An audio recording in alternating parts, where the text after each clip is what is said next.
everyone. My name is Chrissy Hodges. I'm so excited to be here with you today on Mental Health and the Mighty. I'm a mental health advocate, peer support specialist. I also do consulting for people looking for resources and therapists for OCD. And I've been a monthly contributor here at Mental Health on the Mighty for blogs and video vlogs for the last few months. And today I'm really excited. First of all, I'm coming to you live from Steamboat Springs, Colorado, which I used to live here years ago. It's a little mountain town, quaint up in the northwestern part of Colorado. It's so beautiful here. It's snowing. I just love it. It's so great to get away every once in a while. But today I'm really excited because I wanted to talk to you about something that's really important to me. And I think that's really important to our community when we're talking about mental health and mental illness. And that is strength-based and person-centered language.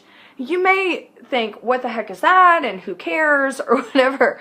But I'm going to talk to you about how important that is. Because there's been several things that have come to my attention lately, especially within our own community of people with mental health, that has to do with the language that we use surrounding mental health and mental illness, and why it's important, and why the language that we use can really hinder people's recovery. Some of the things that I wanted to, use as examples of strength-based language would be, okay, so I live with OCD, so most of us know OCD as being like that quirky illness that people have. We talk about hand washers, and I'm so OCD about this, and I'm so OCD about that, and everybody thinks they have a little bit of OCD. Well, I'm telling you, as someone who lives with OCD, it's very, very stigmatizing. And what it really does is it trivializes my own illness. When I hear people saying, well, I have a little bit of OCD and I'm a little this or I'm a little that, the way that it trivializes is this. We all want to believe that we can have control over our symptoms and that our symptoms aren't going to be something that is going to be destructive to our own life or not make us manage our own life. But unfortunately, as most of us know, with brain disorders, they do get out of control for us. And we want people who understand the severity of them to normalize that for us. Not everybody in the world, and I just saw someone wrote anxiety and depression, the same thing. Not everyone in the world understands what it's like to have anxiety or to have a depression to the extent of someone that's suffering from a brain illness. So when people trivialize the disorder that I have with OCD, and y'all know, I mean, you see it all the time. You see the OCD quizzes going on all the time on Facebook. All of a sudden it makes me think, well, is there something wrong with me? Or it makes me think, well, if everybody has this, am I not able to control my own disorder? And so it makes it trivial. Another example would be bipolar disorder. Y'all, we all know that we've heard this. The weather, oh my gosh, it was sunny this morning and now it's raining. The weather is so bipolar. That is the opposite of what we need to believe and understand what bipolar is. It's not something trivial. It's not something funny. It's not something that goes up and down every second. What it does is it tells people with bipolar that, oh, they're up and down and they can't help it. Or, it just doesn't make people aware of the severity that these illnesses have, which also makes it seem like we have some sort of control over it. And sometimes we don't. Another example I want to use is borderline personality disorder. And we've all heard it. You hear somebody saying, well, my ex, they must have just been so borderline this or borderline that. If people knew and understood what borderline really is and how severe it is for people that suffer with it, they don't want the symptoms. They hate the symptoms. They can't help the symptoms. And so to compare it to something that it really just makes someone look psycho or whatever, this hurts our cause. This hurts what we're here to do together, which is to create community and to really educate people about what these illnesses are. Now, those are just 3 examples. And when we're trying to learn how to change our language surrounding mental illness, I'm going to tell you something, change is hard. Change is not easy when it comes to our language. Why? Because it's always been ingrained there. People are always saying things like, oh, that's so insane and that's so crazy. So when someone comes up and says, let's maybe not use the word insane because that stigmatizes with people with mental illness, we all know the response we're going to get from people. People are going to go, you're just too sensitive and you're just too PC and you can't say anything these days without being offended. For me, that's something I'm used to now because I want to change the way that we view mental illness. And you know what, y'all? We're at a point where we can do it. There's enough of us starting to speak out. There's enough of us in this community where when we unite and we start looking at this terminology, we start looking at where we want people to believe mental illness is, which is, you can get help, you can recover.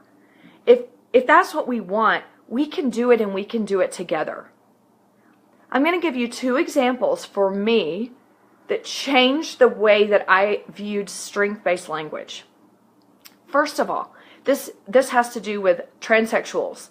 So I went and saw a comedy act one time, and there was a woman up there who was a transsexual, and she started talking about the terminology around transsexual and transgender, and she said, you know what? She got real serious for a minute because it was really funny. And then she got real serious and she said, when people use the word tranny, it really does hurt my feelings and it really does stigmatize us.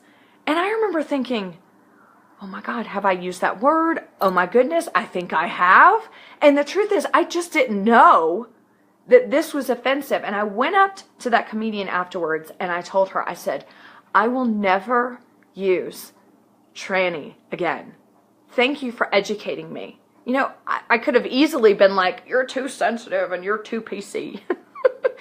But of course I'm not going to do that because this is something that I didn't understand or I didn't know about, and I wanted to know now. And I wanted to help stand up for people who thought that was offensive from now on.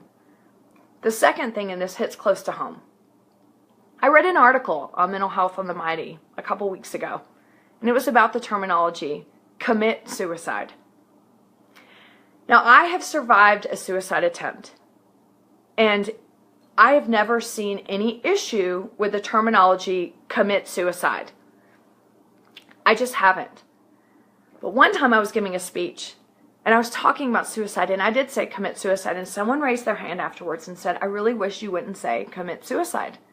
And I remember thinking, why would they say that? Like right after my speech, like don't tell me what to say. I had like this weird visceral reaction of like, why are you trying to tell me what to do? I went and talked to that person afterwards. And she said, my child died by suicide. And when you say commit suicide, it makes it seem like my child committed a crime. And I thought, I never thought of it that way. So even though it doesn't offend me, and I actually almost died by suicide, I committed, that's ironic that the 2 words are here, but like I committed right then to saying, I will never say that again. Because if it offends one parent, it may offend a lot of parents. I'll find a more strength-based way to talk about suicide. So how did I do this? How have I learned to be strength-based? Well, I'm not great at it. I'm not always good at it. I'm going to tell you, as soon as I started learning how to be strength-based, I noticed how strength-based I wasn't. So I'll give you a challenge, and I'll check in with you next time I do the video, which is a month from now. Start paying attention to your language every day, and think about the things that you say that may be stigmatizing or may not, like crazy or insane or bipolar or obsessive compulsive disorder or anything like that. And just observe it. And I did this with the place I used to work. A bunch of us did this. And I noticed that week, oh my goodness, I was saying things all over the place. And I didn't even realize that I could be stigmatizing the people I was working with in the psychiatric facility. And I am someone that suffers with mental illness. And so it was a huge eye-opener for me. So I'd want to challenge you to do that as well. The other thing I wanted to talk about briefly before I close up here is something that bothered me on the comment section of the article about someone who wants to change the language from commit suicide to complete suicide or brain illness or whatever. There were people from our community, people with mental illness, and I've seen this before on things like, the best one is the OCD, I'm so OCD, obsessive Christmas disorder, okay, the sweatshirt. And people always say things like, you just get over it, it's funny, and you need to be more confident, and blah, blah, blah, blah, blah. But with that kind of stuff, and then with this article where people were commenting under, I attempted suicide and this doesn't offend me, so people need to get over it. It just broke my heart. If we are going to be a community of people where we're trying to change stigma, we're trying to support each other, we're trying to change the way the world views mental illness by sharing our stories, by sharing these vulnerable things that have been painful for us, or for our family, losing family members, or watching family members suffer, or going through this huge battle in our own brains ourselves, like I have. If we are going to do this together, we have to start supporting each other. We have to start listening to each other. The same way, when I was at that comedy club, I could have easily said to that woman, get over it. Don't be so offended. Of course I'm not going to. Because even though I don't understand what she's been through, I want to be empathetic. And I want to change the way the world views what she has been through. And I want to change the way the world views what you have been through. Whether you suffer from borderline personality disorder or bipolar or OCD or schizophrenia, depression, anxiety, ADD, anything in between, I want to do my part to change how the world views you. And I want us to all be in this together. I hope with this video, and I hope with some of the examples that I use, and moving forward when we see these kind of articles, instead of looking at people in our own community, even though you've suffered, and maybe you don't agree with, maybe you look at me and you're like, girl, I have a little bit of OCD, get over it. Maybe, just maybe, I can convince you that even though it may not offend you, it really trivializes what I've been through. And I need you. I need you to stand up for me. And I promise you, I'm going to do my best to stand up for you.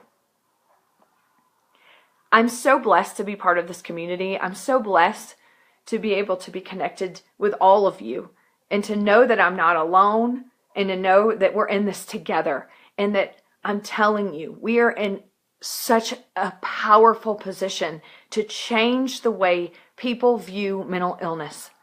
We are going to be the reason why, by sharing our stories, by making sure we're standing up for people that can't stand up for themselves just yet, and for bonding together and creating a movement together.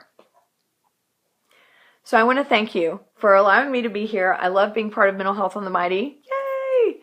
And I hope that you've had a wonderful month so far in April and that the rest of your month is great. I can't wait to check back in with you in May. Oh my gosh, we're that far into the year already.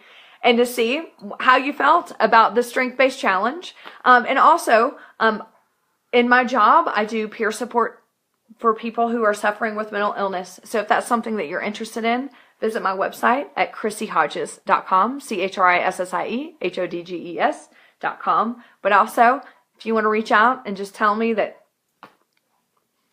you're suffering as well and that we're not alone and we're all in this together, I'd love to hear from you too. So thank you. I hope you have a wonderful day. And I just hope that we can all remember that strength-based language isn't about being PC and it's not being about too sensitive. It's about a movement. It's about support And it's about changing people's mind about something that many of us suffer with, and we deserve to be valued for, because mental illness does not define us. We're still human beings, and we still have each other. I'll see you next month. Bye.